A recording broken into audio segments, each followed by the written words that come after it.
السلام علیکم ورحمۃ اللہ وبرکاتہ۔ حضرات گرامی، آج میری بات کا موضوع اسلام اور مسلمان ہے۔ سب سے پہلے آپ حضرات یہ جان لیں کہ ایمان والا کون کہلاتا ہے۔ ایمان والا وہ کہلاتا ہے جس نے اللہ کے ایک ہونے کا یقین اپنے دل میں بسا لیا ہو کہ اللہ ایک ہے اور وہی معبود ہے، یعنی پوری کائنات میں صرف ایک ذات اللہ ہی کی ہے جس کی عبادت کی جائے، اور وہ اللہ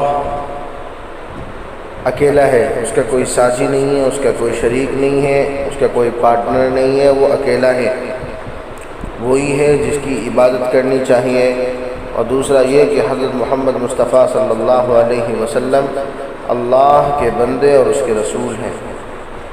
جس آدمی کے اندر یہ یقین پیدا ہو گیا کہ اللہ کے سوا کوئی معبود نہیں اور حضرت محمد مصطفیٰ صلی اللہ علیہ وسلم اللہ کے رسول ہیں، اب وہ ایمان والا ہو گیا، کیونکہ اس نے گواہی دی کہ اللہ کے سوا کوئی عبادت کے لائق نہیں ہے اور محمد مصطفیٰ صلی اللہ علیہ وسلم اللہ کے بندے اور رسول ہیں۔ حضرات گرامی، اب اس کے لیے چار چیزیں ضروری ہو گئیں کہ اگر اس نے کلمہ پڑھ لیا اور رسول اللہ صلی اللہ علیہ وسلم کی نبوت پر کہ آپ صلی اللہ علیہ وسلم آخری نبی ہے تسلیم کر لیا، تو لہٰذا اب اس پر چار چیزیں ضروری ہو گئیں کہ پہلے وہ یہ کہ نماز پڑھے، دوسرا یہ کہ وہ روزہ رکھے، اور تیسرا یہ کہ وہ زکوٰۃ دے، اور چوتھا یہ کہ وہ حج کرے۔ چونکہ اسلام کے 5 ارکان ہیں، جس میں سے پہلا نمبر توحید کا ہے، کیونکہ اس نے اللہ کے وحدانیت کو مان لیا تو اب وہ ایمان والا کہلائے گا۔ تو حضرات، ایمان والے کے لیے سب سے زیادہ ضروری چیز جو ہے وہ نماز ہے۔ جو اسلام کے 5 ارکان ہیں ان میں سب سے پہلا جو ہے وہ توحید ہے، اور توحید کے بعد جو 4 چیزیں ہیں بڑی اہم، ان میں سب سے زیادہ اہم چیز نماز ہے، کیونکہ آپ صلی اللہ علیہ وسلم نے فرمایا کہ کفر اور اسلام کے درمیان نماز ایک دیوار ہے، اور آپ صلی اللہ علیہ وسلم نے ارشاد فرمایا کہ من ترک الصلاۃ متعمدا فقد کفر، کہ جس آدمی نے جان بوجھ کر نماز چھوڑ دیا اس نے کافروں والا عمل کیا۔ اور تیسری چیز رمضان کا روزہ، کہ رمضان میں وہ روزہ رکھے۔ اللہ پاک قرآن پاک میں ارشاد فرماتا ہے کہ ایمان والوں، ہم نے تم پر روزہ فرض کیے ہیں تاکہ تم متقی بن جاؤ، تاکہ تم پرہیزگار بن جاؤ، تو رمضان کے روزے رکھنا۔ اور چوتھا سب سے زیادہ ضروری چیز جو ہے وہ یہ ہے کہ وہ زکوٰۃ ادا کرے، یعنی اللہ کے راستے میں اللہ پاک نے جو اسے مال دیا ہے وہ اللہ کے راستے میں خرچ کرے، اللہ کے بندوں پر خرچ کرے، غریبوں کو، فقیروں کو، محتاجوں کو، ضرورت مندوں کو دے۔ اور پانچواں یہ کہ وہ اپنی پوری زندگی میں ایک مرتبہ بیت اللہ کا حج کرے، کم از کم ایک مرتبہ وہ بیت اللہ کا حج کرے۔ یہ تو وہ ضروری چیزیں ہیں جو ایک ایمان والے کے لیے ضروری ہیں۔ حضرات گرامی، آج سے 1450 سال پہلے اس زمین پر لوگوں نے خدائے واحد کو چھوڑ کر طرح طرح کی چیزوں کی پوجا شروع کر دی، یہاں تک کہ خانہ کعبہ کو بتوں کا اڈا بنا دیا تھا،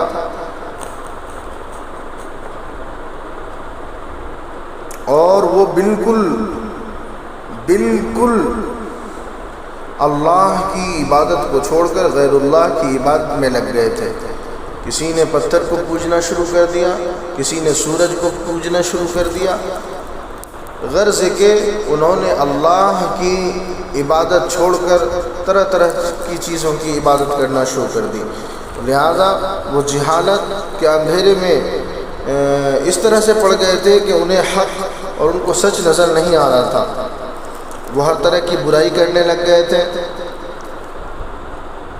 اور اپنے اندر بہت ساری خرابیاں پیدا کر لی تھی۔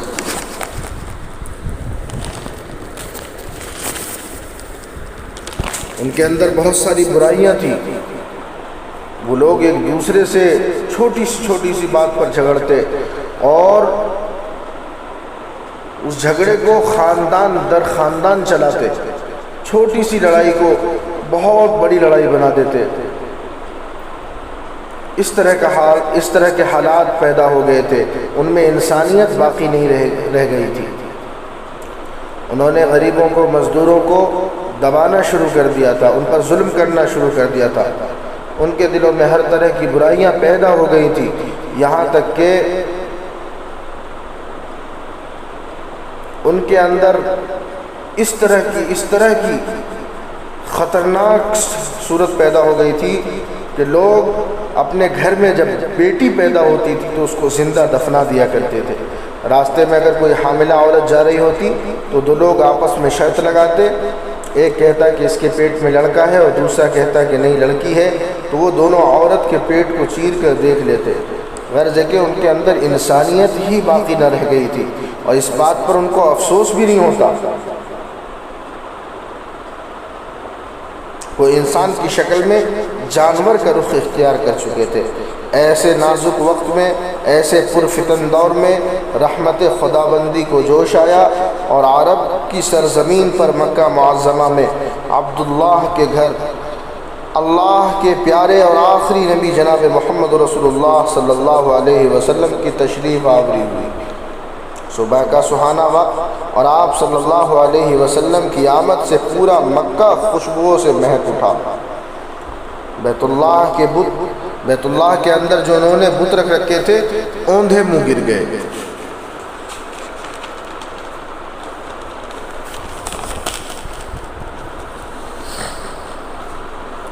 حضرات گرامی، آپ صلی اللہ علیہ وسلم کی آمد ہوئی۔ آپ تمام حضرات ایک مرتبہ درود پاک پڑھ لیجیے۔ اللہم صلی علی محمد وعلی آل محمد کما صلیت علی ابراہیم وعلی آل ابراہیم انک حمید مجید۔ اللہم بارک علی محمد وعلی آل محمد کما بارکت علی ابراہیم وعلی آل ابراہیم انک حمید مجید۔ تو حضرات گرامی، عبداللہ کے گھر جس بچے نے جنم لیا، المختصر یہ کہ پوری دنیا سے کفر کا خاتمہ اللہ نے اس کے ذریعے کیا۔ اللہ پاک نے آپ کو نبوت عطا کری اور آپ نے اللہ کے پیغام کو اللہ کے بندوں تک پہنچایا۔ آپ صلی اللہ علیہ وسلم کو نبوت 40 سال کی عمر میں ملی۔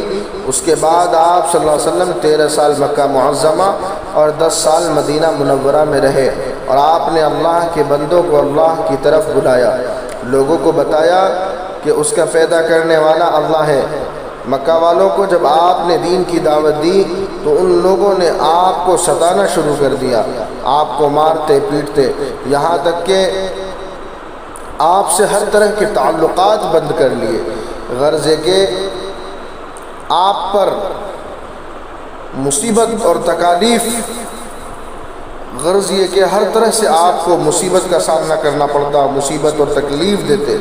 آپ نے ہر تکالیف کو برداشت کر کے اللہ کا پیغام بندوں تک پہنچایا، کبھی کسی کو تنگ نہیں کیا، یہاں تک کہ جب اسلام کا غلبہ ہوا تو آپ صلی اللہ علیہ وسلم نے ان لوگوں کو وہ معاف کر دیا اور ان کو آزاد کر دیا جن لوگوں نے آپ صلی اللہ علیہ وسلم کو تکلیف پہنچائی۔ لوگوں نے جب آپ کے اخلاق کو دیکھا تو خود بخود اسلام قبول کرنا شروع کر دیا۔ آپ صلی اللہ علیہ وسلم نے لوگوں کو بتایا کہ لوگوں، اللہ کی بات مانو، اور لوگوں یاد رکھو کہ اللہ تعالیٰ نے تمہارے جان اور مال کو خرید لیا ہے اور اس کے بدلے میں تمہیں جنت جیسی نعمت دی ہے۔ لوگوں، اللہ نے تمہیں پیدا کرنے کا مقصد قرآن کریم میں بتایا۔ اللہ فرماتا ہے کہ انسان اور جنات کو اللہ پاک نے صرف اپنی عبادت کے لیے پیدا کیا۔ حضرات، غرض یہ ہے کہ آپ صلی اللہ علیہ وسلم نے بہت محنت کی اور اللہ کے پیغام کو گھر گھر تک پہنچایا۔ آپ صلی اللہ علیہ وسلم کا جب اس دنیا سے رخصت کا وقت آیا تو آپ صلی اللہ علیہ وسلم نے لوگوں سے کہا کہ اے لوگوں، کیا میں نے اللہ کا پیغام تم تک پہنچایا؟ لوگوں نے کہا یا رسول اللہ صلی اللہ علیہ وسلم، آپ نے پیغام پہنچایا ہی نہیں بلکہ آپ نے اس کا حق ادا کر دیا۔ آپ صلی اللہ علیہ وسلم نے اللہ کو گواہ بنایا اور پھر کہا کہ لوگوں، تمہارا کام یہ ہے کہ تم اللہ کے پیغام کو گھر گھر تک پہنچاؤ، کہ لہٰذا جو لوگ یہاں پر موجود ہیں حاضرین کو یہ چاہیے کہ یہ پیغام کو غائبین تک پہنچائے۔ آپ صلی اللہ علیہ وسلم سے لوگوں کو آپ صلی اللہ علیہ وسلم نے لوگوں کو بتایا کہ اسلام سچا مذہب ہے، اسلام ہر طرح کی بھلائی سکھاتا ہے، اسلام امانت داری سکھاتا ہے، اسلام کا ماننے والا مسلمان جھوٹ نہیں بولتا، ہمیشہ سچ بولتا ہے، چغل خوری نہیں کرتا، زنا نہیں کرتا، وعدہ خلافی نہیں کرتا، غرض یہ کہ ہر طرح کی برائی سے بچتا ہے۔ آپ صلی اللہ علیہ وسلم نے بتایا کہ لوگوں، اسلام ہی سچا مذہب ہے، تم اس کی حقانیت کو پہچانو اور اللہ کو اپنا رب تسلیم کر لو اور محمد صلی اللہ علیہ وسلم کو اللہ کا رسول مانو۔ اگر تم ایسا کرو گے تو تم کامیاب ہو جاؤ گے، اور اگر تم نے ایسا نہیں کیا تو تم یقیناً خسارے میں رہو گے۔ حضرات، آج ہم مسلمان اپنی زندگی پر ذرا غور کریں اور فکر کریں کہ کیا ہم نے وہی طریقہ جو آپ صلی اللہ علیہ وسلم نے ہمیں سکھایا تھا، ہم اس طریقے پر اپنی زندگی گزار رہے ہیں، یا آپ صلی اللہ علیہ وسلم کے طریقے سے ہٹ کر اپنی زندگی گزار رہے ہیں؟ فیصلہ ہمیں خود کرنا ہے۔ حضرات گرامی، ہم مسلمان ہیں اور ہم اسلام کے ماننے والے ہیں۔ ہمیں یہ چاہیے کہ ہم لوگوں کے سامنے اسلام کی اصل تصویر پیش کریں، لوگوں کے سامنے اسلام کی اصل تصویر پیش کریں، لیکن ہم نے اپنے اعمال اتنے بگاڑ لیے کہ آج ہم خود اسلام کی بدنامی کا ذریعہ بن چکے ہیں، کہ وہ لوگ جو اسلام کو سچا مذہب مانتے ہیں وہ جب ہمیں دیکھتے ہیں تو ان کو یہ سمجھ میں آتا ہے کہ جب مسلمان سچے نہیں تو اسلام کیسے سچا۔ لہذا اگر ہم اسلام کی اصل تصویر لوگوں کے سامنے پیش کریں گے تو ان کو پتہ چلے گا کہ اسلام ہی سچا مذہب ہے۔ میرے بھائی، بغیر اسلام کے دل کو سکون نہیں مل پاتا ہے۔ جب آپ دنیا کے حالات پر غور کرتے ہیں اور جب دنیا پر آپ نظر دوڑاتے ہیں تو پتہ چلتا ہے کہ لوگوں نے دنیا کمانا شروع کر دیا اور اپنے رب کو بھلا دیا، اور انہوں نے دنیا پر اس قدر محنت کری کہ بے بہا دولت کے مالک بن گئے، لیکن ان کی زندگی میں سکون نہیں ہوا، کیونکہ وہ لوگ اپنے پیدا کرنے والے کو بھول بیٹھے اور اس دنیا پر محنت شروع کر دی۔ گزشتہ چند سالوں میں جب آپ دنیا پر نظر ڈالیں گے تو پتہ چلے گا کہ لوگوں نے کس کس طرح سے اسلام دھرم کو اپنانا شروع کر دیا۔ ایک رپورٹ کے مطابق دنیا میں 5 لاکھ لوگوں کے درمیان 5 لاکھ لوگوں نے اسلام قبول کیا، جن میں سے 2 لاکھ لوگوں کا تعلق یورپ سے ہے۔ ان میں سے کچھ بہت مشہور لوگ ہیں جنہوں نے ایمان قبول کیا، اور ایمان قبول کرنے کے بعد انہوں نے باضابطہ انٹرویو دیا اور بتایا کہ اسلام دھرم سچا، اسلام دھرم سچا ہے، اسلام سچا مذہب ہے۔ اور جب اس کو انہوں نے قبول کیا اور جب اللہ کی عبادت شروع کر دی، جب انہوں نے رسول اللہ صلی اللہ علیہ وسلم کو اللہ کا نبی مانا، آخری نبی مانا، تو اللہ پاک نے ان کی زندگی کو خوشیوں سے بھر دیا، ان کے دلوں میں سکون پیدا ہو گئے۔ بہت سارے، میں آپ کو کچھ نام بتا دیتا ہوں۔ مائک ٹائسن باکسر ہے، آپ نے نام سنا ہوگا، انہوں نے ایمان قبول کر لیا۔ اسی طرح سے آپ نے نام سنا ہوگا جینٹ جیکسن کا، اس نے اسلام قبول کر لیا۔ شقی اونیل باسکٹ بال جو ہوتا ہے اس کے کھلاڑی ہیں، بہت ہی بڑے کھلاڑی، اور انہوں نے ایمان قبول کر لیا۔ اسی طرح سے بہت سارے لوگوں نے بہت سارے محمد علی باکسر تھے، انہوں نے ایمان قبول کر لیا، جرمن جیکسن نے اسلام قبول کر لیا، اور اس نے مائیکل جیکسن کے بارے میں کہا کہ لگتا ہے کہ مائیکل جیکسن نے بھی، چونکہ وہ اسلام سے محبت رکھتے تھے تو لہٰذا ہو سکتا ہے کہ انہوں نے ایمان قبول کر لیا۔ اسی طرح سے آپ نے دیکھا ہوگا کہ کرکٹ کے مشہور کھلاڑی یوسف یوہانا، جنہوں نے ایمان قبول کیا اور نام اپنا محمد یوسف رکھا، ان کی اہلیہ نے بھی ایمان قبول کیا، اور ان لوگوں نے پھر لوگوں کو یہ بتایا، باضابطہ یہ پیغام لوگوں تک پہنچایا کہ لوگوں، اسلام سچا مذہب ہے، اور اسلام سچائی اور امانت داری کا درس دیتا ہے، اور اسلام ہی اصل وہ مذہب ہے جس کی تلاش ہم لوگ کر رہے ہیں۔ دنیا کی ہزاروں نعمت موجود ہونے کے باوجود جو دل میں سکون نہیں ہے، اس دل میں جو سکون نہیں ہے تو وہ صرف اور صرف اس وجہ سے کیونکہ انہیں حق نہیں مل رہا، حق کی تلاش میں ان کے دل بے چین ہیں۔ اس لیے میرے بھائی، آپ تمام حضرات اپنے ایمان والا ہونے پر فخر بھی کریں اور ایمان والے ہونے کی ذمہ داری کو بھی ادا کریں، اسلام کی اصل تصویر لوگوں کے سامنے پیش کریں۔ آج کا ماحول یہ بنتا جا رہا ہے کہ ہم طرح طرح کی پریشانی، ہم طرح طرح کی فیشنوں میں گھر چکے ہیں، اور یہی وجہ ہے کہ ہم پریشانیوں میں گھر چکے ہیں۔ لہٰذا ہماری زندگی میں اگر دین ہوگا، ہمارے دلوں میں سکون ہوگا، ہم سے اللہ خوش ہوگا، اور اللہ پاک ہماری مقدر کو سنوار دے گا۔ لہٰذا آپ تمام حضرات سے صرف اتنی سی التجا ہے، اتنی سی درخواست ہے کہ لوگوں کے سامنے اسلام کی اصل تصویر پیش کریں۔ مسلمان کسے کہتے ہیں یہ سچ مچ میں بتائیں۔